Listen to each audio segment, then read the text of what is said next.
반갑습니다 여러분. 저는 에이텐트입니다. 기아 자동차에서 최초의 전기차 SUV 모델인 EV9 기대치가 상당히 좀 높은 모델인데요. 이 모델이 이제 프리뷰 형식으로 해서 언론에 노출됐거든요. 일단 여러분이 알고 계시는 내용일 수도 있고 아니면 새롭게 알게 되는 내용일 수도 있는데 몇 가지 정리해서 알려드리도록 하겠습니다. 일단 SUV 모델이니까 크기가 좀 중요할 거라고 생각이 되는데 차가 상당히 좀 크다 그래서 저는 5m가 좀 넘을 거라고 생각을 했는데 전장 길이가 4930mm고요. 전폭이 2055mm, 전고가 1790mm고 휠베이스가 아무래도 EGMP 플랫폼으로 하다 보니까 3100이 나옵니다. 이게 모하비가 SUV 중에서 그래도 기아 자동차에서 판매하는 모델 중에 가장 크잖아요. 모하비하고 비교한다 그러면 전장과 전고는 똑같아요. 근데 전폭이 13.5cm 더 넓고 휠베이스는 20.5cm 더 길게 되어 있습니다. 어쨌든 사고 중에 사고리라고 할 수 있는 모하비하고 비교하시는 것보다는 아무래도 가족 단위로 이동하는 7인승 모델 중에서는 카니발하고 비교하시는 분들이 많이 계실 것 같아요. 카니발 같은 경우에는 전장 길이가 5155mm고요. 전폭이 1995mm, 전고가 1775mm고 축거, 휠베이스가 3090mm니까요. 카니발보다는 대충 18cm 정도 작긴 하지만 옆에 넓이, 전폭 같은 경우에는 한 6cm 정도 더 넓게 탈 수 있을 것 같고 전고 같은 경우에는 거의 비슷한데 한 2mm 정도 더 높게 되어 있지 않나 생각이 됩니다. 휠베이스는 1cm 정도밖에 차이가 안 나기 때문에 거의 비슷하지 않나 이렇게 보시면 될 것 같아요. 전면부의 헤드램프하고 뒤에 텔램프가 약간 비슷한 패턴으로 되어 있습니다. 약간 뭐 캐딜락 같기도 하고 뒷부분은 볼보 같기도 하는데 기아 자동차에서는 별자리에서 영감을 받은 스타맵 LED DRL이라고 얘기를 하고 있으니까요. 아무튼 뭐 별자리의 그런 모양을 좀 모티브로 해서 만들었다 이렇게 보시면 될 것 같아요. 아무래도 가격이 제일 중요하지 않겠나 생각이 됩니다. 아무래도 SUV 모델이다 보니까요. 가격은 일반 세단이라던가 이런 차보다는 조금 비쌀 것 같고 GV70이라던가 기존에 나왔던 SUV보다 약간 7인승 모델이기 때문에 가격 책정을 더 하지 않겠나 생각이 됩니다.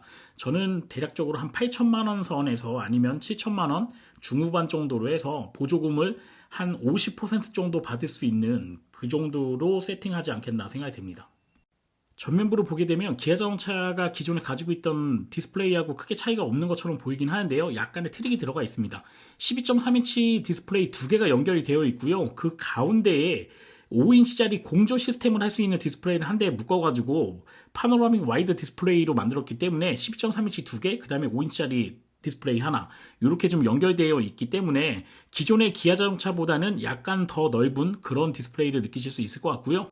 시트 같은 경우에는 1열, 2열, 3열로 이어져 있는 7인승 모델을 기본으로 하고 있는데 2열 같은 경우에는 옵션으로 해서 벤치 체어도 여러분이 선택할 수 있다고 하긴 하니까 요거는 나중에 자세한 내용이 나오면 한번 여러분들과 다룰 시간이 있을 것 같아요. 지금 보시는 캡틴 체어 같은 경우에는 기능성이 좀 들어가 있는데 이것도 이따가 설명을 드리도록 하겠습니다. 운전석이 아주 작은 변화 같기도 하지만 그래도 기아 자동차는 큰 변화라고 할 수 있는데요. 기아 자동차가 원래 다이얼식의 이런 기어를 조종할 수 있는 전자식 기어를 많이 사용했는데 지금 아이오닉 5처럼 SBW 방식으로 되어 있는 컬럼식 기어로 전자기어를 장착을 하고 있거든요. 특이한 점은 이 컬럼 기어 부분에 스타트 버튼이 같이 붙어 있다는 게 조금 특이한 점이 아닐까 생각이 됩니다. 기아 자동차 EV6나 아이오닉 5라던가 이런 차를 접하신 분들은 아무래도 EGMP 플랫폼에 대한 이해도가 좀 있을 거라고 생각이 돼요. 콘솔 박스 부분이 다 비어져 있기 때문에 이 부분에 충전 포트라던가 컵홀더 두 개가 큼직하게 들어가 있거든요. 아마 수납식으로 이용한다 그러면 상당히 좀 편리하게 이용할 수 있는 부분이 아닐까 생각이 됩니다. 자, 이제 마지막으로 2열 시트가 가장 중요할 거라고 생각이 돼요. 아무래도 다인승 모델이기 때문에 지금 여러분이 보시는 것처럼 사진 형식으로 스위블 시트를 장착을 하고 있거든요. 이렇게 좀 내릴 때도 45도 정도 돌려서 내릴 수가 있고요. 그 다음에 완전히 180도 뒤로 뒤집어지기 때문에 아이들이 있는 가족분들한테는 가운데 부분만 좀 메꿔주게 되면 침대처럼 이용해서 이동할 수 있는 그런 공간, 약간 플렉서블하게 이용할 수 있는 공간이 형성이 되니까 저도 지금 SUV 모델을 타고 있는데 정말 이 차에 대한 매력은 2열과 3열이 연결되는 이 부분이 아닐까 가장 생각이 됩니다. 아마 이 부분은 예전에 승합차라던가 이런 거, 뭐 예전에 뭐 스타리아라던가 이런 차를 타보게 되면 이런 옵션이 있는 차가 몇 가지가 있었거든요.